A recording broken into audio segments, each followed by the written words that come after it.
ese es el mensaje esperanzador que queremos darle en este programa a la gente. Sí, la vida es una cagada, la vida es una cagada. Y si no, pregúntenle a nuestro ministro de Hacienda, Martín Guzmán, que quiso fletar un funcionario y no pudo.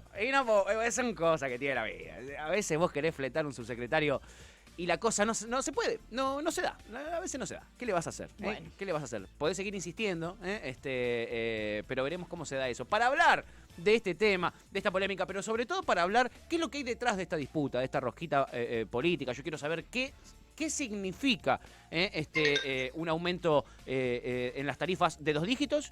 ¿Y qué significa un aumento de las tarifas de 1 dígito? ¿Qué significa lo que representa Basualdo y qué significa lo que representa Martín Guzmán con respecto a las decisiones sobre tarifas y pago o no de subsidios, quita de subsidios a las tarifas o no? ¿Qué significa todo eso? De todo esto vamos a tratar de hablarlo con él. Es una nota que teníamos muchísimas ganas de hacerlo. Yo estoy muy hypeado por esta nota. La verdad que lo admiro muchísimo, lo sigo muchísimo en las redes, en las columnas que hacen radio. Soy fan de EconoJournal, entro todos los días a este portal de energía, el número 1 del país. Él es director justamente de EconoJournal, es periodista especializado en energía, oil, gas y minería. Es Nicolás Gandini. Hola Nico, bienvenido, ya fue, bienvenido a Cítrica Radio, ¿cómo estás? Patricio, ¿cómo andás? Gracias por llamar. No, un placer. Hola. Un placer, Nico. Gracias por atendernos. ¿Qué pasó, Nico? ¿Qué pasó entre Martín Guzmán y Basualdo? A ver, lo que pasó es un poco lo que contabas recién. El ministro de Economía no está de acuerdo con la política que viene llevando adelante su subsecretario de Energía Eléctrica, con la política tarifaria, más que nada con el manejo de subsidios, y le pidió al presidente de la Nación que, al no estar conforme con este subsecretario, Federico Basualdo, estamos hablando de él, le pedía la renuncia. En cualquier ordenamiento convencional de un gobierno, cuando un ministro le pide la renuncia y lo convalida con el presidente, eso debería decantar en una salida del funcionario en cuestión. Bueno, eso no pasó por las propias características que tiene la coalición de gobierno. Federico Basualdo, que es el subsecretario de Energía Eléctrica, a su vez es el principal asesor en materia de energía de la Cámpora, del Instituto Patria, del cristinismo, de ese sector de la coalición, y básicamente los funcionarios que responden a la vicepresidenta de la Nación no validaron la salida de él, con lo cual hoy lo que tenés es todavía un contexto de mucha incertidumbre. Basualdo sigue en el cargo, Guzmán obviamente queda en una posición de debilidad y de debilidad como interlocutor también, o sea, hay que ver cómo se reconstruye la autoridad de Guzmán después de que pidió la salida de un funcionario porque no estaba de acuerdo con lo que venía haciendo, y de repente le dijeron, che, mirá, no, esto no va a pasar o no puede pasar porque eso resquebraja un ordenamiento político superior a la discusión de energía. Ese es un poco el contexto que tenemos hoy. En lo tarifario, lo interesante para mí, hay una cuestión de fondo que no está saldada, que es cómo se mide en términos de equidad y de justicia social los subsidios a las tarifas de gas y electricidad.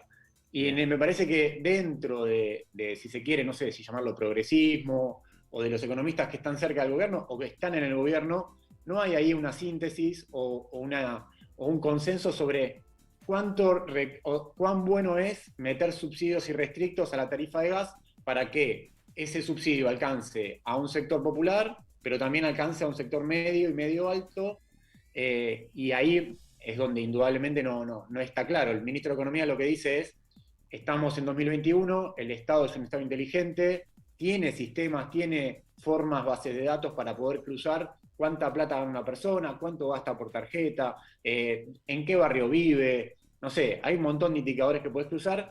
En el caso de los sectores que tienen poder adquisitivo, vamos a cobrarle un poco más la tarifa, pero no porque la tarifa sea, no para medirlo en términos de tarifa, sino que porque realmente hoy estamos pagando un 40% de lo que vale la electricidad en Buenos Aires. Y si vos vas a Tucumán pagás el 50 o 60% de lo que vale. Entonces, si lo mirás en esos términos, en términos de qué es justo, qué no es justo, en términos de equidad social, y no sé, ahí es donde hay toda una discusión que lamentablemente nunca se puede saldar, porque siempre estamos corriendo en coyuntura, pero en el fondo es eso lo que se está jugando. Bien, es muy interesante porque no es algo nuevo tampoco. Yo recuerdo a Axel Kicillof cuando era ministro de Economía de la Nación, en el gobierno de Cristina Fernández de Kirchner, que él había puesto en debate esto de que en los countries, por ejemplo, pagaba lo mismo una persona que tiene una pileta climatizada, 5 aires acondicionados, que no lo mismo, porque termina pagando más porque consume más, pero el mismo precio a una persona que tiene una pileta climatizada, etcétera, mientras una persona que quizá en su casa tiene una heladera y poco más eléctrico, se les cobra el mismo precio cuando las realidades son completamente distintas. Podríamos decir que es reavivar ese debate, pero en este caso son dos integrantes de la misma coalición gobernante los que se lo están disputando, dos partes del mismo frente. Sí, totalmente. Además, hay una cuestión que es eso, que es la velocidad con la que el contexto va cambiando. O sea, me parece que acá lo que está corriendo más rápido es la descomposición de la realidad, la descomposición social, producto de la pandemia, producto de la crisis económica, que de alguna forma va corriendo más rápido que la discusión narrativa o política dentro del gobierno. O sea, hay un sector del gobierno que te dice, che, 42% de pobreza, 40% de inflación el año pasado, 38%, 40% de inflación este año seguro, en un escenario moderado, para decirlo. Hay que salir a atajar a los sectores populares, hay que salir a atajar a los sectores pobres de este país, que son los que realmente le cuesta el día a día. En ese marco, si vos pones el foco ahí, seguir subsidiando o aumentarle un 9% la tarifa de electricidad a Edenor, de Sur, o un 7% la tarifa de gas natural que consumimos nosotros, que somos sectores de clase media, que recibimos el gas por redes, cuando en los barrios se compra una garrafa de GLP que termina saliendo cuando lo mensualizás 3 o 4 veces más de lo que pagamos nosotros, es ahí donde esa discusión, producto de que corre muy rápido el contexto, lamentablemente es así. O sea, si el contexto fuese económico, fuese mejor, claro, y esta discusión tendría otros bemoles, tendría otros tiempos. En este momento de descomposición tan rápida de la realidad, cuando vos que hay gente que la está pasando mal de verdad, sí, o sea, hace años la pasa mal, pero en este momento está muy en evidencia eso, es como que esta discusión cuesta mucho, porque uno lo escucha a Basualdo y Basualdo dice, no, pero bueno, el escenario es complicado, yo no puedo aumentar más de 2 dígitos la tarifa de electricidad. Sí. Y está bien, discursivamente tiene sentido lo que dice, sobre todo dice, bueno, venimos de años de mucho aumento durante el macrismo, y eso también, un tarifazo enorme durante el macrismo, y eso también tiene sentido discursivo. Ahora, el punto es, ¿tiene sentido discursivo? Sí. Ahora, ¿aplica a esta realidad y a la velocidad en que se compone esta realidad? Y no sé, o sea, eso es lo más difícil. Ahí es donde hay montones de visiones, muchas atendibles, muchas genuinas ante todo. Sí. O sea, gente que tiene convencimiento real de lo que dice. El punto es que, nada, o sea, la realidad es tan compleja que requiere tomar decisiones, y ahí es donde indudablemente el gobierno no tiene una idea clara, o por lo menos un consenso de qué es lo que quiere hacer como gobierno, no ya como espacio político, porque si vos le preguntás al albertismo, no es que Guzmán piensa solo eso. Culfas, Todesca, claro, Santiago Cafiero, ese sector que si se quiere para hablar del albertismo, hay un consenso, eso tienen claro para dónde ir. Ahora, el espacio más del cristinismo, del kirchnerismo, bueno, ahí tiene otra visión, también es atendible. Massa me parece que está un poco afuera de esta discusión, no lo veo, por lo menos no tiene tanta visibilidad, y bueno, está medio empatada esta cuestión con los daños políticos que genera para todo el espacio de gobierno. Es eso, Nicolás, quería consultarte. ¿Cómo, en términos políticos, cómo se resuelve esta situación, no? Porque evidentemente hay como es muy loco también que existe esta falta de comunicación entre Guzmán y Basualdo, que no puedan sentarse quizás a resolver estas diferencias y que esto de repente parezca medio como una chiquilinada de pedirle al presidente que le pida la renuncia, ¿no? ¿Cómo se resuelve esto? Entendiendo que, bueno, que justamente hay un gobierno que claramente es, si se quiere, una coalición de fuerzas políticas, gracias a lo cual hoy están gobernando, ¿no? Pero es un tema bastante delicado y bastante importante y bastante complejo, que tiene que encontrar algún punto de inflexión para ser resuelto. Sí, no, está bueno lo que decís. Yo, y esa información, no creo que no haya existido esos espacios de diálogo, esos espacios de sentarse en una mesa a discutir de tarifas, de política, de visión económica, de cuál es el plan. Creo que existió, o sea, y existió más de una vez, por lo que yo sé, discusiones de 5 o 10 veces donde el ministro de Economía se juntó con Federico Basualdo, con el interventor también de Elena Gas, a discutir, bueno, ¿qué hacemos? No, esa discusión no se condujo por canales donde haya una síntesis, es decir, bueno, listo, saldemos acá, negociamos esto y ahora sí vamos en bloque todos juntos al mismo lugar. Y lamentablemente, o sea, eso pasaron los meses y estamos a mayo. Vos fíjate lo antinatural que es esto. Estamos discutiendo aumento de tarifas de electricidad y de gas natural en mayo. O sea, claro. Es antilógico, no tiene... Esta es una discusión que debería haber sido saldada probablemente en enero o en diciembre del año pasado, y ya estaba listo, la saldaste y encarás un año difícil como es pandémico, es un año electoral que siempre dificulta un poco la discusión. Uh-huh. ¿Cómo se resuelve para adelante? La verdad no está claro eso, porque no hay una solución. Que salga Basualdo implicaría una debilidad muy grande para el espacio para la Cámpora, para el Instituto Patria, para la Vicepresidenta de la Nación, que quede implicaría una debilidad manifiesta también para el Ministro de Economía.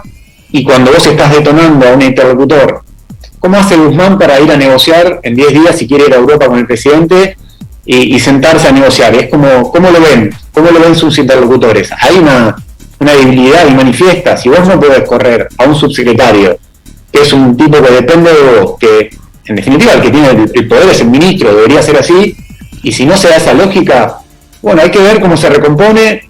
La pandemia es un gran catalizador, creo que el gobierno está jugando a eso, que la pandemia por las malas, digo, porque te dan malas noticias todos los días en materia sanitaria, en materia epidemiológica. Es como que dice, bueno, por ahí esta agenda no. La pandemia termina tapando la discusión de Guzmán con Basualdo, tarifas queda afuera y en 15 días estamos hablando de otra cosa. Quizás la apuesta sea esa, es triste, pero es un poco así. Perdón, quiero hacer otra pregunta que me interesa en función a esto que acabas de decir, también medio de la rosquita y la cosa política. Digo, sabemos que existe como esta cuestión, ¿no?, entre los ministros de Cristina, los ministros de Alberto, después se verá si coincidimos o no, pero digo, existe. Sí se sabe que Cristina, uno de los ministros de Alberto, a los que por lo menos ha manifestado que apoya, que respalda y que incluso coincide en un montón de cosas, es justamente Martín Guzmán. Entendiendo si se quiere, lo que implica políticamente esto que vos acabas de decir, ¿no? Cómo se presenta después Martín Guzmán frente a las personas con las que tiene que dialogar, entendiendo que esta imposibilidad de mover, si se quiere, a un subsecretario que no responde a las propuestas que tiene él, pierde un poco de fuerza política. En este sentido, y entendiendo que Basualdo es justamente de la fuerza cristinista y que Cristina entiende la importancia que tiene el ministro Guzmán para este contexto económico en el que estamos viviendo, donde también estamos justamente hablando de la deuda, ¿no? Cristina, ¿no crees o no sabés quizás dentro de ese universo político que puede entender que quizás Basualdo puede hacerse a un lado en este momento justamente para darle esa fuerza que Martín Guzmán necesita en este momento? ¿O respaldo político? La que acabas de hacer es la pregunta, digamos. Quizás no soy la persona más apropiada para responderlo, porque realmente tenés que tener mucha información y mucho acceso a fuentes que, sinceramente, de alta política yo no tengo. O sea, no. Bien. Eso o implicaría conocer mucho a los actores, al presidente, a la vicepresidenta, y poder leer. Está claro que esto es un desafío también en términos políticos para la construcción, quiero decir, para el cristinismo, para llamarlo de alguna manera. Uno podría decir, si querés de manual, bueno, vos tenés un actor, un interlocutor tuyo como es Basualdo, que quedó en una posición debilitada, reputacionalmente quedó debilitado. O sea, ¿cómo hace Basualdo para poder seguir gestionando cuando quedó lamentablemente por él? Porque creo que en términos personales es una persona que tiene buen trato y que tiene buena relación con todo el mundo, digamos, más allá de la diferencia de visión que tenga o demás. Ahora, ¿cómo hace Basualdo para seguir cuando quedó tan en el ojo del huracán? Bueno, quizás lo de Manuel sería correrlo y que después el propio espacio político, el cristinismo, se regenere y logre de alguna forma conducir la agenda si cree que vale la pena seguir insistiendo con su punto de vista, de otra manera, con otro actor, con otro agente, con otra persona.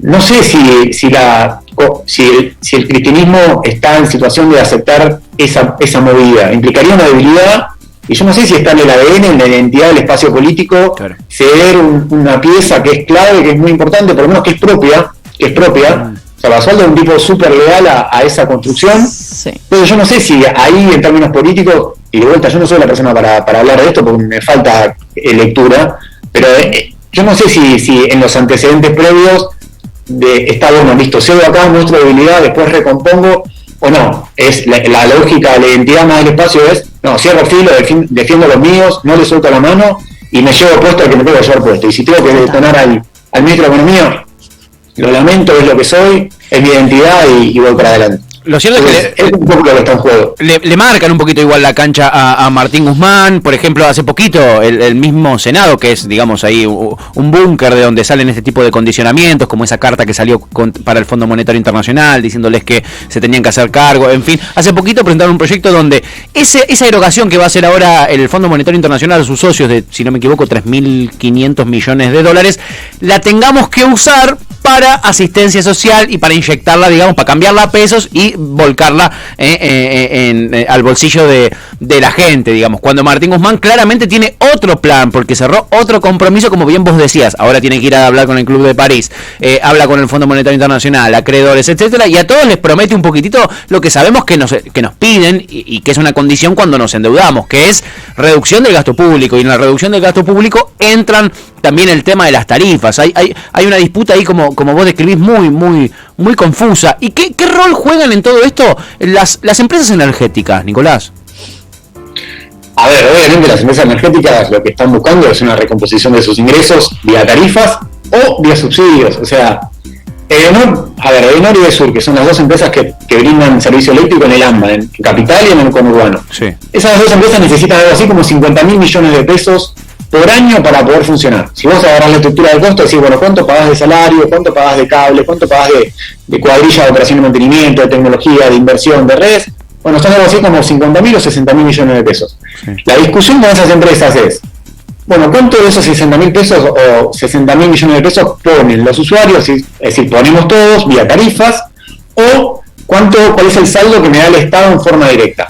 Esa discusión, también la gente no sé hasta dónde se conoce eso. Claro. No es que uno discute cuánta plata va a terminar cobrando la empresa por tarifa. Entonces decir, bueno, no, pará, si yo pago X pesos de tarifas, eso es lo único que cobra la empresa. No, la empresa después te dice, mirá, yo necesito para operar esto, auditámelo, mirámelo, como vos me das el 30%, el 50% de eso me lo pagan los usuarios, bueno, la otra mitad la tiene que poner el Estado. Así funciona. Claro. O sea, por eso a veces la discusión por tarifas es, no, las empresas se llenan de plata vía tarifa. Si no se llenan de plata vía tarifa, o sea, si no recaudan vía tarifa, se dan vuelta y le dicen al Estado, mirá, si vos querés que yo siga brindando el servicio, me tenés que subsidiar lo que vale la estructura. Y también el Estado, obviamente, tiene que ser capaz de controlar esa estructura de costos y poder ir visando, bueno, está bien, gasto mano de obra, listo, perfecto, no sé, para decir algo, sí. 10.000 millones de pesos. Ok, alquiler de tantos predios, tanto. Sí. Si el Estado no controla eso, y el punto es si el Estado tiene la capacidad suficiente para controlar eso, y la respuesta es que o sea, no, necesitas un equipo de técnicos y de técnicos políticos, en el buen sentido del término, para poder entender cómo funciona el sector de distribución, poder controlarlo, poder pensarlo, poder entender, o sea, hay una lógica ahí que no está, y bueno, entonces es difícil, la empresa dice, bueno, si no me das esto de las tarifas, me lo das vía subsidio, y si no me das vía subsidio, lo que hago es dejar de pagar la energía que tomo del sistema, claro. Y eso en definitiva es una cuestión de técnica, pero esa plata la termina poniendo el Estado. Claro. Con lo cual es como, no hay una posición, si se quiere, compleja de las empresas. La empresa dice, bueno, es así la realidad. Claro. O me das tarifas para cubrir los costos, yo decía recién, estamos pagando un 40% de la energía, del costo real de la energía, claro. O me lo das a través de un subsidio directo a través del Estado, o dejo de pagar a mis proveedores de energía en el mercado mayorista, y esa plata, ese agujero que dejo ahí, sí. Lo tiene que cubrir el Estado. En definitiva, no hay otra vuelta, no hay más vuelta que esa. Por eso digo, el debate por ahí es hasta medio opaco, claro. No hay tanta épica en ese plano, pero bueno, es difícil a veces de entender más a fondo y de zanjar la discusión. Claro, evidentemente es así, ¿no? Es muy difícil de encontrarle, de zanjar la discusión. Te digo una a ver, sí. Cuando en este momento estaba Edenor y Edesur discutiendo con Basualdo, sí. Hubo directivos de Edenor que directamente le dijeron, si vos querés estatizar la compañía, o de Edesur también, pero de no seguro, si vos querés estatizar la compañía, bueno, estatizala. Si la decisión política del Estado es estatizar la compañía, bueno, listo, avancen para allá, veamos cuál es el monto de indemnización que tienen que recibir los accionistas de las empresas de servicios públicos y que el Estado se haga cargo del servicio. Esa discusión política tampoco está dentro del gobierno, no hay una posición ahí común sobre qué hay que hacer, qué no hay que hacer. Lo que hay es una situación de mucha tensión, básicamente hay un diálogo ahí que no funciona bien, y bueno, nada, en el marco de esa tensión y de esa conflictividad se va gestionando un sector. No, lo mejor para mí sería, bueno, definamos, ¿querés estatizar? Listo, generar la fuerza política necesaria, explicar a la sociedad que el Estado va a tomar el control de la empresa. ¿No querés estatizar? Bueno, entonces garantizar que el control sobre la empresa para que lo que se paga se reinvierta en obras para que la calidad del servicio mejore. Si no es como que te quedás en el medio, y ese es el peor de los escenarios para mí. Ese es el peor de los escenarios, suscribo completamente. Nicolás, te agradecemos infinitamente el tiempo que te tomaste de charlar con nosotros. Era muy esperada esta nota por todo el equipo que hace este programa. Que nos hayas dicho que sí enseguida para dar la nota nos pone muy contentos, así que te agradecemos y no te queremos robar más tiempo. Te seguimos leyendo en EconoJournal, escuchando tus columnas en Radio con Vos, siguiéndote en Trama, en todos lados. Te agradecemos muchísimo por el laburo y por tomarte el tiempito de charlar un ratito.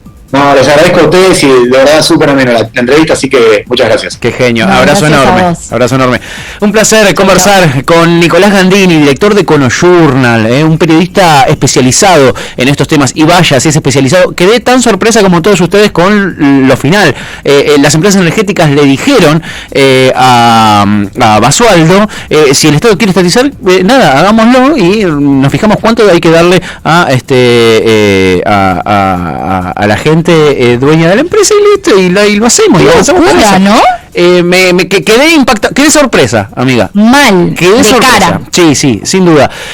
Clarísimo, ¿no, Nicolás? Que claro, super. En una cuestión tan difusa, en una cuestión tan rara, tan gris. Cuando hay tanto en juego, además, ¿no? Digo, esto, ¿no? Como que parece una rosca política, o sea, está en juego también que se estén por llevar puesto al ministro de Economía, como lo que implica en este momento, como no es joda. Es como que ya me parece que el conflicto político está en un lugar bastante pelotudo, también quiero decir, ¿no? Bastante fuera de la realidad de la vida cotidiana de la gente, ¿no, amiga? No sé cómo lo ves vos. Bastante fuera, total. Sí, creo que un poco sucede eso, Con respecto a si sigue o no sigue Basualdo, si sigue o no sigue Guzmán, y depende de dónde toques la puerta, porque están llegando mensajes diciendo, ¿ustedes qué creen? ¿Sigue Basualdo o no sigue Basualdo? La verdad es que yo ayer pregunté en Presidencia me dijeron, Basualdo se va a ir en unos días. Estuvo mal Martín Guzmán, que lo filtró a los medios. Guzmán lo quiso echar a través de Infobae, ¿no? Salió la nota de Infobae, y lo quiso echar por ahí, y hizo mal la jugada ahí Martín Guzmán, pero se ve que lo tenía montado en un huevo a Basualdo hace rato. Lo que yo no comprendo es por qué ahora decidió Martín Guzmán activar esta carta. Eso es lo que a mí me sorprende, el contexto, ¿no? Y es debe haber también, como decía Nicolás, algunas cosas que mucho más de trasfondo que no sabemos. Debe haber ahí un montón de cosas más de la cúpula que esa información todavía no está. Es poco, evidentemente, lo que se sabe de este conflicto. Ahora, si la situación en este momento y en este contexto es Basualdo o Guzmán, me parece una discusión bastante boluda también. La verdad que sí. Suscribo completamente, amiga. Clarísima, como siempre, Mico Equiper, la gran Tuti F. La verdad es que sí, amiga, Qué cosa. En fin, quedé sorpresa con la última data que nos tiró Nicolás. La verdad es la persona más confiable en el periodismo argentino para hablar de estos temas, y hay que tomárselo en serio lo que dice. Y miren la confusión que tenemos nosotros, que no sabemos nada, y él también tiene esa confusión. O sea, es muy raro todo esto, es muy raro. En fin, si llegaron sobre el final de la charla, van a poder encontrarla luego en nuestro canal de YouTube recortada, en Cítrica Radio. En YouTube lo buscan así, o en Ya Fue, también nos buscan ahí, se suscriben, activan la campanita y todas las cositas que dicen los youtubers. Y si no, la pueden escuchar luego en Cítrica Radio Podcast en Spotify. Búsquenla porque la verdad estuvo muy interesante, y Nico se tomó el tiempo de hablar con nosotros un rato bastante largo.